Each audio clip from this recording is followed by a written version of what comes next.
Hello students, welcome to Learn from Home classes with Deepak Chaubey. So today we will continue class 9 physics and chapter motion. So in last class we have discussed about graphical representation of linear motion and we have seen the distance time graph, that is position time graph, ST graph.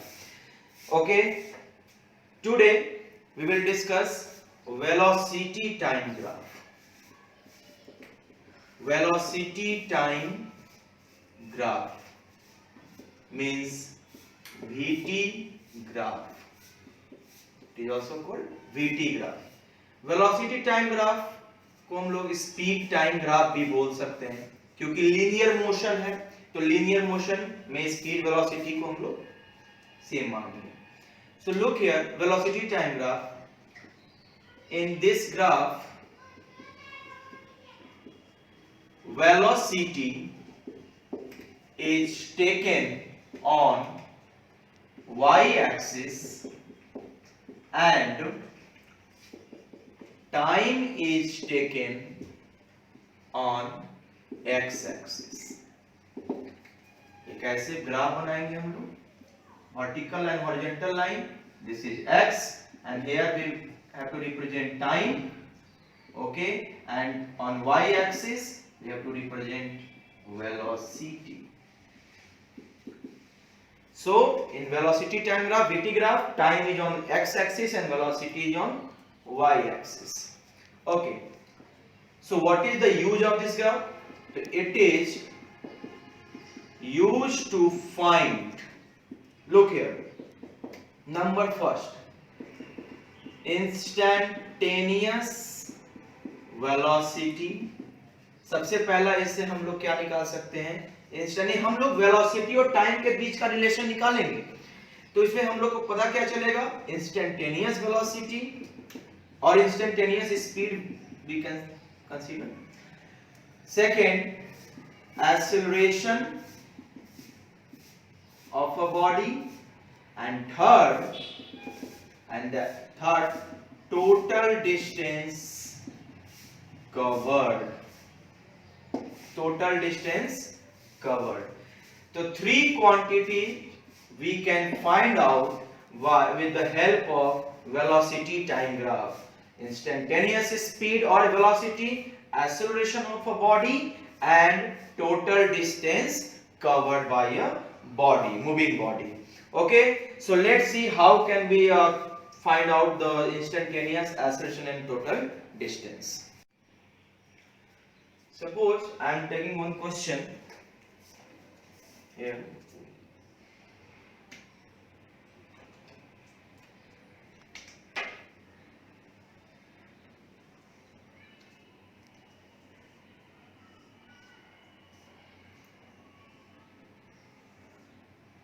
So time in second and velocity in meter per second.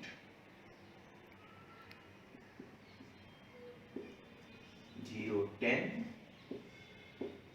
115, 220, 325, 430, 535. Look, we have to represent this data on VT graph. VT graph पे इस data को represent करना है, तो represent करते हैं vertical line and horizontal line, X axis, Y axis. So 0 here, 1, और distance same लेना है. आप लोग को पता है, ग्राफ बनाए हुए होंगे, सेम डिस्टेंस पे जितना यहां से यहां हम लोग ने डिस्टेंस लिया वही वहां पे लेंगे. 1, 2, 3, 4, 5, 6, 7 चलते जाएगा. ये टाइम है सेकेंड में. ओके, इस पे आते हैं हम लोग. 0 to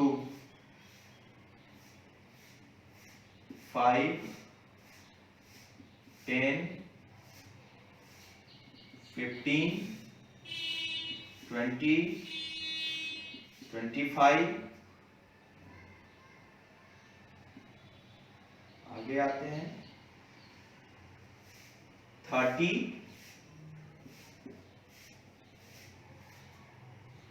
और 5वां सेकेंड में था ये 35, राइट।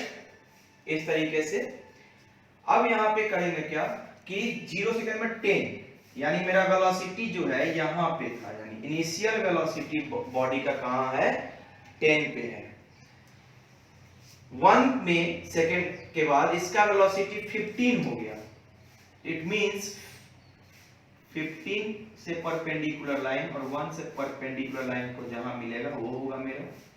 देन सेकेंड में 20, तो 20 से परपेंडिकुलर लाइन एंड 2 से परपेंडिकुलर लाइन, ये आ गया मेरा। एंड देन थर्ड सेकेंड में ये 20 था, सॉरी 15 सेकेंड में 20 है और थर्ड में 25 है। 25 मैंने यहां पे कर लिया again. And then fourth second में ये 30 है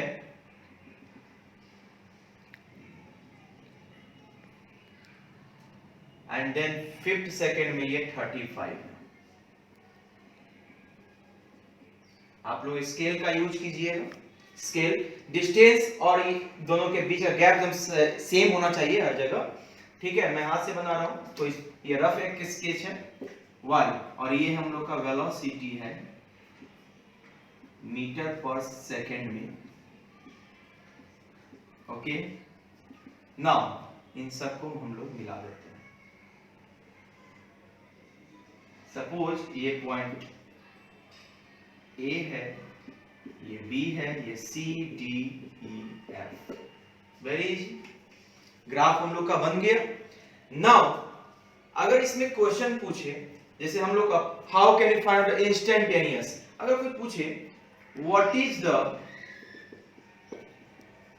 velocity of a body at 4 second, 4 second में वेलोसिटी कितना है, तो 4 सेकेंड में कितना वेलोसिटी है इसका है 30, यानी इसका सिंपल यहां पे आंसर हो जाएगा 30 मीटर पर सेकेंड, क्योंकि ये 4 सेकेंड यानी देख कर इंस्टेंटेनियस वेलोसिटी का मतलब ही होता है at a particular instant, particular time body का वेलोसिटी कितना है। अगर वो बोलेगा कि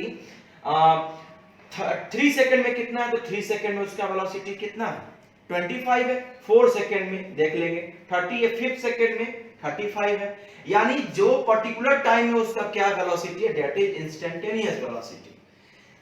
second, how can we find out acceleration, अगर एक्सेलरेशन निकालना है between time interval 3 second and 5 second, 3 second और 5 सेकेंड के बीच का एक्सेलरेशन निकालना है, कितना एक्सेलरेशन बॉडी का हुआ।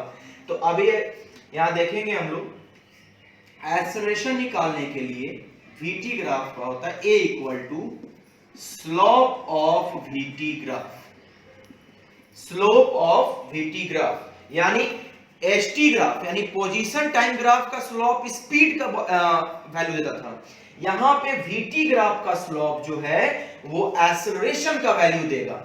Okay, so by finding the slope between the given time interval we can find out the value of acceleration.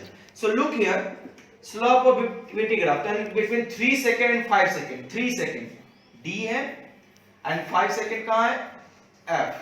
तो यहां से एक परपेंडिकुलर लाइन हम लोग यहां मिला सकते हैं, इसका नाम दे दो g। तो ये बन गया हम लोग का, this is the line of slope theta. अब ध्यान देना है, स्लोप का मतलब क्या होता है, change on y axis by change on x axis, यानी delta x by delta y, sorry delta y by delta x, यानी change on y axis by change on x axis. So y axis का मतलब ये हो गया मेरा vertical line, देखेंगे तो यहां पे इस ट्रायंगल ये वर्टिकल लाइन हो गया FG, अब y horizontal line, X axis का मतलब DG। So look here, FG निकालना है, दिस वन। वर्टिकल में वर्टिकल देखेंगे, F कहां पे है 35 और G कहां पे है 25, तो FG हो जाएगा 35 माइनस 25 और बाई DG D है 3 पे और G कहां पे 5, यानी 5 माइनस 3, तो 35 माइनस 25 हम लोग का कितना आ गया 10 और 5 माइनस 3 कितना आ गया 2, 2 5 जा 10, 5 मीटर पर second square. This is the value of acceleration. तो VT ग्राफ से उसके स्लोप को फाइंड करके हम लोग किसका वैल्यू निकाल सकते हैं, एक्सेलरेशन का। Okay, so you have to remember this, that the slope of VT graph gives the value of acceleration, whereas slope of ST graph, last class I have told you, ST graph slope gives the value of speed, तो ये confuse नहीं करना है। Now third one, how can we find out the total distance? So look here, total distance number third, a question comes like this, third, total distance covered. So look here, total distance covered. So for this, the area enclosed between VT graph and time axis, the area enclosed between VT graph and time axis, इसको simple ये भी बोल सकते हैं area under graph. Graph के अंदर जो area बन रहा है वो क्या है, तो मेरा VT ग्राफ तो यही ना बना हुआ है A to F, this is the VT graph A to F, और टाइम एक्सिस यहाँ है 0 से लेकर 5 सेकंड तक। तो इन ये ग्राफ और इस टाइम एक्सिस के बीच में जो एरिया है वो क्या है भाई, कौन सा एरिया बना है, तो दिस वन, इसको ऐसे मिला देंगे, इसको यहां से ऐसे मिला देंगे, और ये मेरा एरिया कवर है। तो ये किस टाइप का एरिया दिखने में लग रहा है, इट्स लुक लाइक और ट्रेपीजियम। ये किस टाइप का लग रहा है, ट्रेपीजियम, राइट। तो जो भी एरिया रेक्टेंगल बने, स्क्वायर बने, पैरेललोग्राम बने, दैट डजंट मैटर, जो भी एरिया VT ग्राफ और टाइम एक्सिस के बीच में कनेक्ट कर देंगे उसको। जैसे ये मेरा VT ग्राफ था, ओके, एंड ये मेरा क्या था time axis, right. This is VT graph and this is time axis. So इसको ऐड कर देंगे, कनेक्ट कर देंगे, यहां से यहां, यहां से यहां, ये मेरा क्या बन गया, एक ट्रेपीजियम बन गया, राइट। तो ट्रेपीजियम का एरिया यहां पे लिख सकते हैं, तो from graph distance equal to area of trapezium, और यहां पे एरिया ऑफ ट्रेपीजियम आप लोगों को पता है half into sum of parallel side. तो ये पैरेलल साइड है मेरा, दिस वन, इसका नाम H रख देते हैं, तो OA प्लस FH, और इनटू हाइट, तो हाइट कौन सा है यहाँ पे, तो ये हम लोग का हाइट है ये वाला, दिस इज द परपेंडिकुलर, तो हाइट निकाल सकते हैं, यानी OH हो जाएगा। So look here, half into OA, O से A कितना है 10, और प्लस FH यानी यहां से यहां टोटल कितना है 35, इनटू OH कितना है 5 है, half into 10 plus 35, 45 into 5। Now 45 into 5, 25 to 225 by 4 मीटर। इसको आप डेसिमल में भी लिख सकते हैं। तो बेसिकली यहां पे ये जानना है कि किसी VT ग्राफ में एरिया फाइंड करने के लिए हम लोगों को, यानी डिस्टेंस फाइंड करने के लिए, टोटल डिस्टेंस कितना ट्रेवल किया, तो उस ग्राफ में जो एरिया कवर किया है उसको फाइंड करना है। अब चाहे वो कोई भी फिगर क्यों ना हो, एक ट्रेपीजियम बन जाए, एक रेक्टेंगल बन जाए, एक ट्रायंगल बन जाए, उससे कोई दिक्कत नहीं। आप इसको और दूसरा तरीके से निकाल सकते हैं इसी क्वेश्चन को, यहां से अगर इसको ऐसे मिक्स कर दें तो ये एक रेक्टेंगल बन जाएगा और ये एक ट्रायंगल बन जाएगा, दोनों का एरिया निकालकर ऐड कर सकते हैं हम लोग। तो तरीका बहुत है, बस आपको एरिया फाइंड करना है। So by this I think you all understood this, that we can find out instantaneous velocity very easily. Time देखेंगे जहां पे होगा निकाल लेंगे। Acceleration by finding the slope and distance by finding the area enclosed between VT graph and time axis. So this is velocity time graph. Now let's see what are the characteristics of velocity time graph.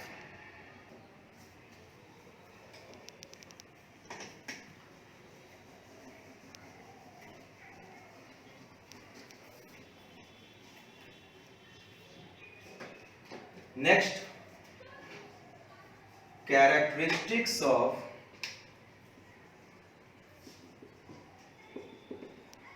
VT graph. सबसे first, number 1, if the VT graph is straight, then it shows uniform acceleration. Uniform यानी acceleration, अगर ये क्या है में हम लोगों का एक्स एक्सिस वाई, ये टाइम है और ये v है, और अगर जो ग्राफ बना है वो एकदम स्ट्रेट आ जाए, इट मींस कि मेरा एक्सेलरेशन जो होगा वो यूनिफॉर्म होगा। क्या होगा? यूनिफॉर्म, यानी हर एक जगह वेलोसिटी इक्वली चेंज हो रही है, equal change of velocity taking place in equal interval of time. That's why this graph is straight. So we can say that it shows uniform acceleration. If second one, if the VT graph is curved, then it shows non-uniform acceleration. Non-uniform acceleration means अगर हम लोग का ये जो graph है curve बन जाए, कैसे भी, ये ऐसे बने, ऐसे बने, जो भी बने, तो इसका मतलब क्या है कि हर एक जगह वेलोसिटी जो है इक्वल चेंज नहीं हो रही है, कहीं ज्यादा चेंज हो रही है, कहीं कम चेंज हो रही है।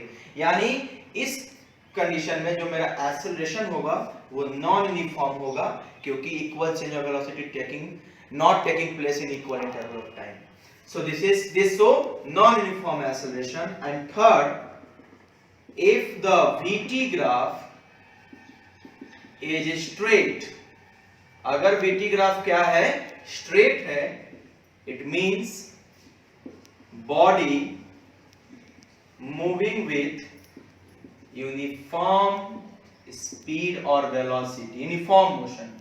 Yeah, if a body, it means body is in uniform motion. Uniform motion कहने का मतलब क्या है कि अगर इस ग्राफ को x और y VT है, अगर ये ग्राफ जो है ऐसे बन जाए, सॉरी यहां स्ट्रेट नहीं, is parallel to time axis. Straight रहेगा तो वो यूनिफॉर्म होगा।